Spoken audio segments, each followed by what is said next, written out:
నమస్కారం అండి. నా పేరు doctor Sharath. Consultant neuro physician at city neuro centre, Tirumalagiri. April 2న మనం ప్రపంచ ఆటిజం దినోత్సవాన్ని జరుపుకుంటున్నాం. అయితే ఆటిజం అంటే ఏంటంటే, చిన్నపిల్లలు పుట్టాక ఏ విధంగా అయితే నార్మల్‌గా మానసికంగా, ఇంకా జ్ఞానంతో ఎదుగుతుంటారో, ఆ విధంగా ఎదగకపోవడం అనేది ఒక లక్షణం ఆటిజంతో. ముఖ్యంగా వాళ్ళకి మాట్లాడడానికి ఇబ్బందులుండొచ్చు.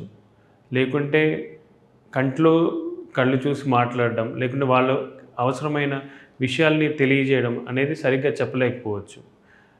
సో, నార్మల్‌గా పిల్లలు మనం చూసి నవ్వడం గానీ, వాళ్ళకి కావాల్సిన విషయాలు అడగడం గానీ వాళ్ళు చేస్తుంటారు. కానీ ఆటిజంలో ఉన్న పిల్లలు అలాంటివి చెప్పలేకపోవచ్చు.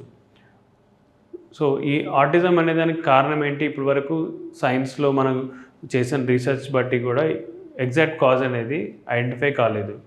కానీ ఒకటి మాత్రం సైన్స్‌లో మనకి ప్రూవ్ అయింది ఏంటంటే, త్వరగా దీన్ని ఐడెంటిఫై చేయడం, త్వరగా దీనికి థెరపీ స్టార్ట్ చేయడం, ఇంకా ఎక్కువ ఇంటరాక్షన్స్ అంటే ఎక్కువసేపు పేరెంట్స్ పిల్లలతో గడపడం అనేవి చేస్తే త్వరగా ఇంప్రూవ్ అవ్వడానికి ఛాన్సెస్ ఉంటుంది.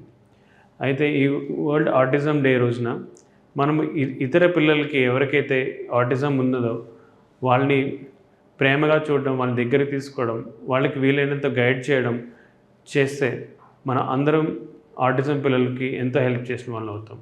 Thank you.